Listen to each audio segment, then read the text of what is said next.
Hi everyone, कैसे आप लोग। हम लोग आज पढ़ेंगे बिहार बोर्ड क्लास 10th का गौधुली हिंदी और ये चैप्टर नंबर 4 है। ओके, गौधुली हिंदी। आप जो ये चैप्टर है नाखून क्यों बढ़ते हैं, इसका जो पूरा सारांश है, पूरा जो कहानी है ना।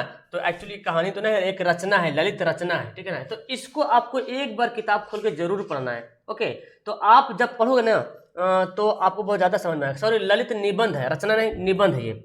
तो जब एक बार किताब खोल के पढ़ोगे ना तो आपको बहुत कुछ आपको नॉलेज मिलेगा और आपको ऑब्जेक्टिव रटने की जरूरत नहीं पड़ेगा, ठीक है ना। तो मैं फिलहाल इस वीडियो में इसका पूरा ऑब्जेक्टिव और इसका पूरा सब्जेक्टिव में पढ़ाता हूँ। अगर आप पढ़ लिए होंगे तो बहुत आसानी तरीके से आप इसका आंसर दे पाओगे। ओके, तो चलिए स्टार्ट करते हैं। मैं मुशफाक, और आप अगर पहली बार चैनल पर आ रहे हो तो चैनल को सब्सक्राइब करना मत भूलिएगा, घंटा का बटन दबाइएगा, ऑल पर प्रेस करिएगा ताकि मेरे वीडियो की इन्फॉर्मेशन आपके पास जाएगी। तो चलिए शुरू करते हैं। सबसे पहला सवाल यहाँ पे है, नाखून का इतिहास किस पुस्तक में मिलता है। तो आप जब पढ़ोगे ना कहानी निबंध जो पढ़ोगे जो दिया हुआ है, तो नाखून का जो इतिहास है वो कामसूत्र नाम का एक पुस्तक है, उसमें मिलता है, ठीक है ना। ऑप्शन नंबर क्या हो जाएगा, ए बिल्कुल यहाँ पे सही आंसर हो जाएगा, ठीक है ना। दूसरा सवाल देखिए, हजारी प्रसाद द्विवेदी ने डी लिट की उपाधि किस विश्वविद्यालय से प्राप्त की। मगध विश्वविद्यालय से, लखनऊ विश्वविद्यालय से, चंडीगढ़ विश्वविद्यालय से, काशी हिंदू विश्वविद्यालय से। तो हजारी प्रसाद द्विवेदी जो है लखनऊ विश्वविद्यालय से डी लिट की उपाधि प्राप्त की। ओके, आगे बढ़ते हैं। कहानी में चंद्रकार, त्रिकोण, दंतुल, वर्तुलाकार आकृतियों का संबंध मानव की किस अंग से है। कहानी में बताया गया चंद्रकार, त्रिकोण, दंतुल, वर्तुलाकार, ये जो नाखून के बारे में बताया गया। नख के मतलब नाखून होता है। तो कहानी जब पढ़ोगे, एक्चुअली कहानी लिख दे लेकिन निबंध है ये, तो इसमें जो है नख के बारे में बताया गया, ऑप्शन ए। आगे अलग तक का अर्थ क्या होता है। तो अलग तक का अर्थ क्या होता है, तेल या आलता या हल्दी या साबुन। तो आप समझते हैं बहुत अच्छे तरीके से, आलता होता है जो महिलाएं जो अपने पैर में रेड वाला लगाती है ना, उसको बोलते हैं आलता। तो ऑप्शन क्या हो जाएगा, बी हो जाएगा। द्विवेदी जी को साहित्य अकादमी पुरस्कार किस रचना में मिला था। देखिए बहुत अच्छा सवाल है, वेरी वेरी इंपॉर्टेंट सवाल है, ठीक है। ये सब सवाल बंदा को कंफ्यूजन करता है। द्विवेदी जी को साहित्य अकादमी का पुरस्कार मिला था अशोक के फूल पर, या आलोक पर्व पर, या अनाम दास का पोथा पर, या कल्पता पर। तो ऑप्शन क्या हो जाएगा, आलोक पर्व पे। ओके, आलोक पर्व पे, ऑप्शन नंबर बी। नेक्स्ट पढ़ते हैं, प्राचीन मानव का प्रमुख अस्त्र शस्त्र क्या था। तो जो पहले मानव थे उसका अस्त्र शस्त्र यानी कि उसका हथियार क्या था। दांत था, या नाखून था, या पैर था, या पत्थर के औजार थे। तो पत्थर के औजार तो बाद में बना, उससे पहले जब पत्थर का औजार भी नहीं, जब लोग जानते भी नहीं थे कि पत्थर के औजार होता है, उससे पहले क्या था, नाखून था। नाखून ही सबसे पहला, प्राचीन मतलब एकदम प्राचीन, है ना। नाखून ही उसका अस्त्र शस्त्र था। नाखून से ही मतलब अपने आप को रक्षा करता था, ठीक है ना। उसके बाद लोग बढ़ते गए आगे, जिंदगी आते गई तो पत्थरों का औजार बनता गया, फिर पत्थर से लोहा, लकड़ी, इस तरह से बनते गया। आर्यों के पास क्या था, बहुत अच्छा सवाल है ये सवाल, देखो ध्यान से। लोहे के अस्त्र से घोड़े थे, या ए और बी, या इनमें से कोई नहीं। तो आर्यों के पास दोनों चीज थे, लोहे के अस्त्र भी थे, आर्यों के पास क्या था, दोनों चीज थे, लोहे के अस्त्र भी थे और घोड़े भी थे। लेकिन एक यहाँ पे दिया आसुरों, आर्यों अलग है, और एक है आसुरों के पास क्या था। तो आसुरों के पास घोड़े भी नहीं थे, लोहे के अस्त्र भी नहीं थे, है ना, लोहे के अस्त्र भी नहीं थे, घोड़े भी नहीं थे, लेकिन आर्यों के पास दोनों चीज थे। ओके, तो सवाल पे कंफ्यूज मत होइएगा। अगर आसुरों बोलता ना, आसुरों के पास क्या था, तो हमारा आंसर होता है इनमें से कोई नहीं, क्योंकि आसुरों के पास कुछ नहीं था। और जो आर्य लोग थे वो उनके पास लोहे के अस्त्र भी थे, घोड़े भी थे। ओके, आगे, सब पुराने अच्छे नहीं होते, सब नए खराब नहीं होते। ये सवाल बहुत ही ज्यादा इंपॉर्टेंट बन जाता है, क्योंकि ये सवाल इससे पहले वाला चैप्टर में भी आता है, ठीक है ना। ये कहने वाले कौन थे, ये सेंटेंस, ये कथन किसका है, कालिदास का। ओके, ऑप्शन नंबर बी हो जाएगा। यानी कि कालिदास ने कहा था सब पुराने अच्छे नहीं होते, यानी कि जितना सारा पुराना चीज है ना, ऐसा नहीं कि सब अच्छे होते हैं, कुछ खराब भी होते हैं, और सब नए खराब नहीं होते हैं, है ना। नए खराब, नए अच्छे भी होते हैं, नए खराब भी होते हैं। तो ये जो सेंटेंस है कालिदास ने बोला था। ओके, नखधर मनुष्य आज किस पर भरोसा कर रहा। नखधर मनुष्य मतलब आज के जो लोग हैं जिसके पास नाखून है, नखधर मनुष्य जो है आज जो है, सॉरी बंदूक लिखा गया, बंदूक पे भरोसा कर रहा है, या लाठी पर, या एटम बम पर, या लोहे के विभिन्न हथियार पर। तो आज के जो लोग हैं ना वो एटम बम पे भरोसा कर रहा है ना कि नहीं। लेकिन प्राचीन में जो लोग थे वो नाखून पे भरोसा करते थे, नख पे भरोसा करते थे, है ना। लेकिन आज के लोग हैं बंदूक पे भी भरोसा नहीं करते, अब तो दूरे से ही एक देश से दूसरे देश में चलाएगा, बम से उड़ जाएगा। तो एटम बम पर जो है भरोसा करने लगे आज नखधर इंसान। मनुष्य की मनुष्यता यही है कि वह सबके सुख दुख को सहानुभूति के साथ देखता है। देखो, मनुष्य की मनुष्यता मतलब एक इंसान की इंसानियत, मनुष्यता मतलब इंसानियत। एक इंसान की इंसानियत ये है कि वह सबके सुख दुख को सहानुभूति के साथ देखता है, यानी कि किसी का सुख हो रहा या दुख हो रहा तो एक सहानुभूति के साथ उसको देखता है, उसके साथ हम मतलब मिलजुल कर रहता है। ये बहुत अच्छा यहाँ पे सेंटेंस किया गया, कहा गया है गौतम बुद्ध के द्वारा, ठीक है ना।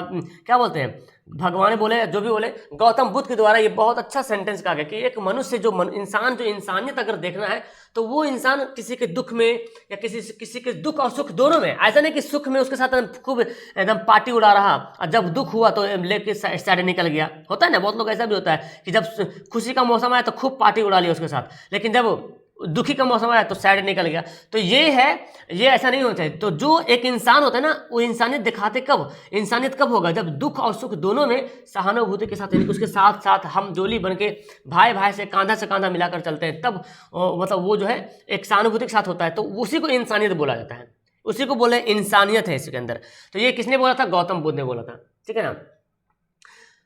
बहुत अच्छा, समझ में आ रहा आपको, है ना, बहुत अच्छा सवाल है। ओके, आगे बढ़ते सवाल देखिए क्या बोलता है, नाखून क्यों बढ़ते हैं के निबंधकार कौन है। देखिए इसके लिखने वाले कौन है, तो आपको पता चल गया आचार्य हजारी प्रसाद द्विवेदी जी, है ना। कौन है, आचार्य हजारी प्रसाद द्विवेदी जी।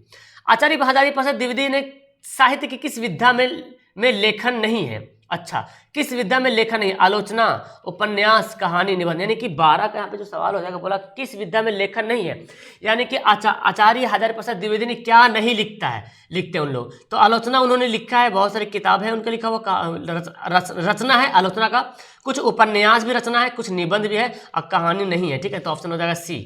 ओके, आगे अशोक, कौन सी रचना हजारी प्रसाद द्विवेदी की नहीं है। अशोक के फूल, ये हजारी प्रसाद द्विवेदी के है। वान भर की आत्मकथा, ये भी हजारी प्रसाद द्विवेदी की है। हिंदी साहित्य का आदिकाल, ये उन्हीं का है। तो माटी के मूरत, माटी लिखा गया, एक्चुअली माटी होना चाहिए, माटी के मूरत, माटी की मूरत, इसके नाम से शायद फिल्म भी है, फिल्म भी बनता है। देखो यही सब नाम से फिल्म बनता है ना, किसी ने कोई उपन्यास लिख दिया, किसी ने कुछ कहानी लिख दिया, अब जो है क्या होता है, एक्टर लोग क्या होता है, इसी पे फिल्म बना देते हैं। ओके, तो माटी की मूरत ये इनके द्वारा नहीं लिखा गया। ओके, चलिए आगे बढ़ते हैं।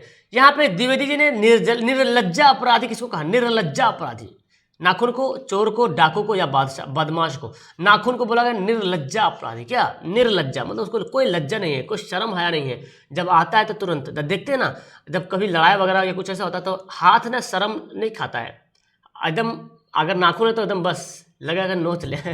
आगे कामसूत्र किसकी रचना है, सॉरी, कामसूत्र किसकी रचना है, इसको मैं सुधार दूंगा पीडीएफ में। कामसूत्र किसकी रचना है, किसके द्वारा लिखा गया, हजारी प्रसाद द्विवेदी, पतंजलि, वात्स्यायन, रामानुजाचार्य। तो याद कीजिएगा वात्स्यायन की रचना है, किसकी है, वात्स्यायन की रचना। सिक्कत का क्या अर्थ होता है भाई, बहुत अच्छा सवाल। सिक्कत का क्या अर्थ होता है, साबुन, महावर, दर्पण, मोम। सिक्कत का अर्थ क्या होता है, मोम होता है। ओके, ये सब बातों को ध्यान में रखिएगा। आगे सवाल देखें, महाभारत क्या है, तो महाभारत उपन्यास नहीं भाई, महाभारत में उपन्यास में धर्म के बारे में बताया है, उपन्यास में धर्म के बारे में नहीं बताता, उपन्यास में किसी के आदमी के जीवन के बारे में बताता है, शुरू से लेकर आखिर तक, कब पैदा हुआ कब मरा, उसके बीच में जितनी सारी बातें सब बताता है उपन्यास में। शास्त्र तो कुछ और हो गया ना, कहानी तो पुराण है, ये क्या है, पुराण। Okay, option number D. आपके लिए एक होमवर्क दे रहा हूँ कि आप बताओ कि पुराणों की संख्या कितनी है, पुराणों की संख्या कितनी है, पुराणों की संख्या कितनी है, पुराणों की संख्या कितनी है, ये तुम्हारे लिए होमवर्क है, नीचे कमेंट करना। ओके, आगे हजारी प्रसाद द्विवेदी द्वारा रचित पाठ कौन है, इनमें से कौन सा पाठ है जो हजारी प्रसाद द्विवेदी ने लिखा है। तो आपको पता ही है नाखून क्यों बढ़ते हैं, इसी के बारे में तो हम लोग पढ़ रहे हैं, नाखून क्यों बढ़ते हैं। ओके, तो जितने सारे मछली हो गया, बहादुर हो गया, आविनियो, इस सब के राइटर का नाम आपके पास याद होना चाहिए, क्योंकि राइटर का नाम हमेशा पूछता है। ललित निबंध है, ललित निबंध क्या है, मछली है, नाखून क्यों बढ़ते हैं, बिल्कुल, नाखून क्यों बढ़ते हैं, ये क्या है, ललित निबंध है, क्या है, ललित निबंध है। ओके, याद कीजिएगा ऑप्शन नंबर बी। नेक्स्ट पढ़ते, पुराने का मुंह सब समय वांछनीय नहीं होता, पुराने का मुंह सब समय वांछनीय नहीं होता, किस लेखक की पंक्ति, मैक्स मुलर, रामविलास शर्मा, हजारी प्रसाद द्विवेदी, अशोक वाजपेयी, ठीक है ना। तो आंसर क्या हो जाएगा, Hazari Prasad Dwivedi, option number C. Next पढ़ते हैं, नाखून क्यों बढ़ते हैं किस प्रकार की निबंध है, बताओ। तो नाखून क्यों बढ़ते किस प्रकार का निबंध है, ये क्या हो जाएगा, ये एक ललित रचना है, ललित रचना है, ऑप्शन ए। नेक्स्ट पढ़ते हैं, दधीची की हड्डी से क्या बना था, बहुत अच्छा सवाल है, ये सवाल बहुत बार पूछा एग्जाम में। ओके, दधीची की हड्डी से क्या बना था, तलवार, त्रिशूल, इंद्र का वज्र, कुछ भी नहीं, तो इंद्र का वज्र। ओके, इंद्र का वज्र बना था, ऑप्शन नंबर सी।